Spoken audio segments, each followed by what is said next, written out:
तो अभी कल रक्षा मंत्री जी से बात हुई थी हमारी फोन पे, और हमने उनसे कहा कि आपको बात करनी चाहिए, और सरकार बात नहीं करेगी तो क्या आप चाहते हैं धरना प्रदर्शन और बढ़े? और अगर कन्विंस्ड है सरकार की ये ऑर्डिनेंसेस बहुत अच्छे हैं किसानों के लिए, तो फिर के बात करने में क्या दिक्कत है? फिर तो आप आगे बढ़कर समझाएं कि कैसे अच्छे हैं किसानों के लिए। तो जो गलतफहमियां हैं या जो आशंकाएं हैं, या उनको लगता है कि आगे चल के एमएसपी खत्म कर दिया जाएगा या आगे चल के कारपोरेट जो है कब्जा कर लेंगे, तो उन सब बातों को रखिए खुल के, और कमिटमेंट एक तरीके से सरकार की तरफ से दीजिए कि भाई ऐसा जो आपकी आशंका है वो निर्मूल है, इसमें कोई दम नहीं है।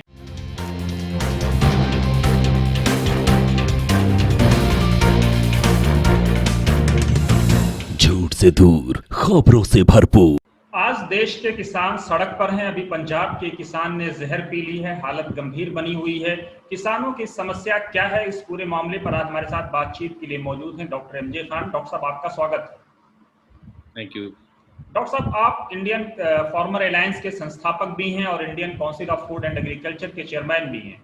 आपके बारे में कहा यह जाता है कि आप पहले ऐसे भारतीय हैं जिन्होंने किसानों की समस्या को अंतर्राष्ट्रीय लेवल पर संबोधित किया है, लेकिन यहाँ तो देश में काफी उठापटक है किसानों को लेकर के। देखिए, किसानों की समस्या तो लंबे टाइम से बनी हुई है, और अंतर्राष्ट्रीय लेवल पे एक यूनाइटेड फार्मर्स ऑर्गेनाइजेशन है जो रोम हेडक्वार्टर्ड है। तो वहां पर एक बार गए थे और पूरा लंबा एक डिस्कशन था उनके साथ में, जो करीब 70 कंट्रीज के फार्मर्स बॉडीज का एक तरीके से कोऑर्डिनेशन पॉइंट है। तो मैं बर्लिन से डायरेक्ट रोम गया था उनके वहां पे यूनाइटेड फार्मर्स ऑर्गेनाइजेशन में डिस्कशन के लिए। लेकिन जो फार्मर्स की समस्या है वो बेसिकली डोमेस्टिक नेचर की है। इंटरनेशनल लेवल पे बहुत ज्यादा अलायंसेस वर्कआउट नहीं होते हैं, इसलिए कि दो पार्ट में इसमें, एक तो है एग्रीकल्चर प्रोडक्शन पार्ट और दूसरा है पोस्ट प्रोडक्शन पार्ट। तो जो फार्मर्स का इन्वॉल्वमेंट है वो पूरा का पूरा प्रोडक्शन पार्ट में है, या प्रोडक्शन को मार्केट तक ले जाने तक। उसके बाद जो शुरू होता है रोल, वो इंडस्ट्री का शुरू होता है। उसमें तमाम सारी चीजें हैं, वैल्यू एडिशन है, प्रोसेसिंग है, कॉन्ट्रैक्ट फार्मिंग है, एक एक्सपोर्ट्स है, ट्रेड है, एमएसपी है, सब चीजें आती हैं। किसानों का, क्योंकि तमाम टाइम से ऐसा ऑब्जर्व किया जा रहा है कि किसानों से जुड़े मुद्दे पे जब भी कोई सरकार डिसीजन लेती है तो किसानों से कंसल्ट नहीं करती है, तो उसका नतीजा ये होता है। और इस करंट कॉन्टेक्स्ट में जिसके तरफ आप शुरुआती इंडिकेट किए हैं, जो डिस्कशन होगा अभी आपके साथ में, वो इसी को लेकर है कि किसान जो धरना दे रहे हैं, पंजाब में फार्मर सुसाइड भी कर रहे हैं, कैबिनेट मंत्री भी छोड़ रही हैं, वो ये है कि किसानों में एक बड़ा अप्रहेंशन है, आशंका है कि सरकार कहीं बैक डोर से कारपोरेट्स की एंट्री करा के हमको तो नुकसान की तरफ नहीं ढकेल रही है। और अगर ऐसा नहीं था तो ऑर्डिनेंसेस लाने की जल्दबाजी किस बात की थी, और लाना भी था तो हमसे बातचीत करने के बजाय उद्योग जगत से बात क्यों किया? तो किसानों में एक कंफ्यूजन है, एक एप्रहेंशन है, और एक इंटरेस्ट से जुड़े लोग भी इस टाइम पे मैदान में हैं। डॉक्टर साहब, अभी जिन मंत्री साहबा ने इस्तीफा दिया है, कौर साहबा ने, उन्होंने आरोप लगाया है कि इंटर मिनिस्ट्रियल जो डिस्कशन होता है उसमें भी उन्होंने ऑब्जेक्शन किया था, उसके बावजूद कोई उस पर ध्यान नहीं दिया गया। खुद जो है, जो भारत के जो रक्षा मंत्री हैं, वो किसानों के एक बड़े नेता माने जाते हैं, देश के कृषि मंत्री रह चुके हैं। फिर क्या वजह है, क्यों किसानों को नहीं मना पा रही है सरकार? देखिए, ये आपने बहुत अच्छा सवाल पूछा है। और पिछले 5 साल मोदी साहब का जो पहला पीरियड था 5 साल का, उसमें रक्षा मंत्री जी गृह मंत्री हुआ करते थे। तो उस हैसियत से साल में 2 बार 3 बार वो किसान संगठनों से वार्ता करते रहते थे। तो एक संवाद का रिश्ता बना हुआ था, आपस में बातचीत का रिश्ता बना हुआ था। तो तमाम सारे ऐसे अहम मुद्दे होते थे जिन पे बात करके एक समझ क्रिएट हो जाती थी। और मुझे याद है कि सरकार बने 6-7 महीने हुए थे कि अन्ना आंदोलन शुरू हो गया था भूमि अधिग्रहण को लेकर। अन्ना ने पैदल यात्रा शुरू कर दी थी। तो राजनाथ जी के घर पर ही सारे बड़े मंत्री, उसमें सुषमा स्वराज जी विदेश मंत्री थी, और भी जितने फाइनेंस मिनिस्टर थे, ये सब लोग उनके घर पर ही आके बातचीत किए थे। तो उसमें इनके ग्रुप ऑफ मिनिस्टर्स की तरफ से किसानों को एक भरोसा दिलाया गया था कि कोई भी फैसला, कोई भी स्टैंड, कोई भी कैबिनेट नोट जो है किसानों के इंटरेस्ट के अगेंस्ट नहीं बनने वाला है। तो उसका नतीजा ये निकला कि उस शाम को उनके घर पे कोई 1 दर्जन से ज्यादा बड़े किसान नेता था, राकेश टिकैत से लेके युद्धवीर सिंह से लेके सभी लोग थे उसमें, कृष्णवीर चौधरी और साउथ के भी लोग थे। तो उसमें एक मैसेज किसानों को ये गया कि उनके किसी भी बड़े मुद्दे पे कंसल्टेशन होगा। तो ये एक तरीका जो था वो गृह मंत्री जी ने अपने पूरे 5 साल बरकरार रखा। किसानों का कृषि मंत्री लेवल पे कोई भरोसा ज्यादा नहीं जागता है। तो पूरी तरीके से संवादहीनता पैदा हो गई इन 1.5 साल के कार्यकाल में। तो ये एक बड़ी वजह है। नहीं तो इन ऑर्डिनेंसेस से पहले, ऑर्डिनेंसेस से बाद में किसानों को अगर समझाया जाता कि आप में ये फायदे निहित हैं, ये कारपोरेट्स को सरकार बेचने नहीं जा रही बल्कि किसानों के लॉन्ग टर्म फायदे के लिए ऑर्डिनेंसेस लाए हैं। और ऑर्डिनेंसेस क्यों लाए गए इसको भी समझाना जरूरी था कि भाई नॉर्मल डेज में, वार टाइम में या कोई बहुत एक्सट्रीम अर्जेंसी का टाइम होता है तो ऑर्डिनेंसेस आते हैं। नॉर्मल नेचर के बिजनेस में ऑर्डिनेंसेस की जरूरत ही नहीं होती, वो तो सीधे सीधे पार्लियामेंट से आप डिबेट करा के पास कराया जाता है।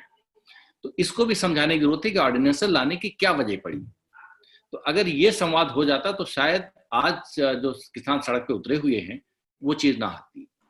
क्या आपको लगता है सरकार का रवैया जो है वो अड़ियल है?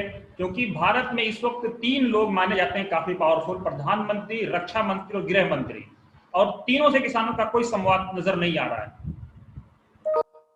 मुझे तो लगता है किसी भी मंत्री से मेरे नॉलेज में पिछले 1-1.5 साल में कोई संवाद उस लेवल का हुआ हो तो मेरे नॉलेज में नहीं है। डॉक्टर साहब, मेरा सवाल ये है कि इन तीनों के अलावा किसी मंत्री पर किसानों का शायद भरोसा नहीं बनने वाला। देखिए, जो बड़े इम्पोर्टेंस के जो लेजिस्लेशंस होते हैं या ऑर्डिनेंसेस होते हैं जिसमें इम्प्लीकेशंस जो होती हैं वो एक मिनिस्ट्री से बियॉन्ड होती हैं, जैसे ये वाला जो लेजिस्लेशन है इसमें आपके मिनिस्ट्री ऑफ एग्रीकल्चर का रोल है, ministry of food and consumer affairs का रोल है, मिनिस्ट्री ऑफ फूड प्रोसेसिंग का रोल है। तो जहाँ मिनिस्ट्री ऑफ फाइनेंस का रोल है, तो जहाँ पे मल्टी मिनिस्ट्रीज का इन्वॉल्वमेंट होता है वहां पे एक मंत्री से बात करके किसानों को लगता है कि शायद कंप्लीट बात नहीं हो, तो हायर लेवल पे बात करने की जरूरत होती है। हायर लेवल क्या हो सकता है, जो आपने 2-3 लेवल्स इंडिकेट किए हैं, वहां से कोई ऐसा कंसल्टेशन हुआ हो। यहाँ तक कि कृषि मंत्री जी की तरफ से आज कृषि मंत्री जी बयान दे रहे हैं, अगर ये बयान पहले देते तो शायद उनका ज्यादा सकारात्मक असर होता। क्या आप भारत के रक्षा मंत्री के काफी करीबी माने जाते हैं, तो क्या आप, क्योंकि वो किसान नेता हैं, क्या उनसे अनुरोध करेंगे कि आप बातचीत का रास्ता खोलें, संवाद करें? किसानों को समस्या है, सुसाइड कर रहा है किसान, ये कितनी बड़ी अफसोसनाक और विडंबना है सरकार के अड़ियल रवैये की वजह से। मेरी समझ से इस पे शायद 1-2 दिन में चर्चा होगी, ऐसा हमको इम्प्रेशन है कि सरकार जो है पूरी तरीके से ऐसा इम्प्रेशन नहीं देना चाहेगी कि अड़ियल है। जब ये कन्विंस्ड है सरकार कि ये तीनों ऑर्डिनेंसेस फायदे के लिए लाई थी और ये जो बिल पेश हुआ है वो किसानों के लॉन्ग टर्म फायदे के लिए हर तरह से, तो अगर इतना कन्विंस्ड है सरकार तो अब किसानों से ऐसी विषम परिस्थिति में भी डायलॉग ना करेगी, ऐसा शायद मुश्किल है। तो मेरी समझ से डायलॉग शायद 1-2 दिन के अंदर किसान नेताओं से सरकार बात करेगी। क्या आपने कोई बातचीत की है सरकार के लोगों से, क्योंकि आप किसानों के राष्ट्रीय नेता भी हैं और अंतर्राष्ट्रीय नेता भी हैं? नहीं, मैं किसानों को खुद को ऐसा नेता नहीं मानता हूं, लेकिन किसान संगठनों से पिछले 15 सालों से जो सबसे ज्यादा कोऑर्डिनेशन नेशनल लेवल पे किया है वो हम ही ने किया है। लेकिन ब्रिज तो है ना सर, आप ब्रिज का काम तो कर रहे हैं। हाँ, ब्रिज का काम कर रहे हैं। वो इस सरकार से नहीं, सरकार के पहले की भी सरकार थी। 2004 से लगातार किसानों को जो राष्ट्रीय स्तर पे बैठकें होती हैं वो ज्यादातर या तो हमारी ऑफिस में होती हैं या हम उनको होस्ट करते हैं। उसकी वजह यह है कि किसान हमको अपना कंपटीशन नहीं मानते हैं। आप ये मानते हैं कि सरकार संसद के पटल पर इन सारे मुद्दों को एक एक करके वजाहत करे? नहीं, हम चाहते हैं सरकार किसान संगठनों को बुलाकर बात करे, उनको समझाए और उनसे समझे उनकी क्या बातें हैं। एक तो मीडिया के माध्यम से समझ में आ रही है, जो रिपोर्टेड हो रही, किसान लोग कह रहे हैं, एक आमने सामने बैठकर। तो हम तो ऐसा चाह रहे हैं और कल हमने प्रपोजल भी दिया है सरकार को कि आप चाहें तो 10 एक्सपर्ट्स, 10 बड़े किसान नेता और 5 आपके मंत्री, 25 लोगों का एक राउंड टेबल कर लें जिसमें सभी बातों का एक थ्रेडबेयर जिसको बोलते हैं चर्चा हो जाए। बहुत बहुत शुक्रिया सर। हम उम्मीद करते हैं कि सरकार संसद में भी और किसान संगठनों से, दोनों से बात करके संवाद का रास्ता निकालेगी और जो किसानों की समस्या है वो हल होगी। हमसे बात करने के लिए बहुत बहुत शुक्रिया सर आपका। Thank you very much.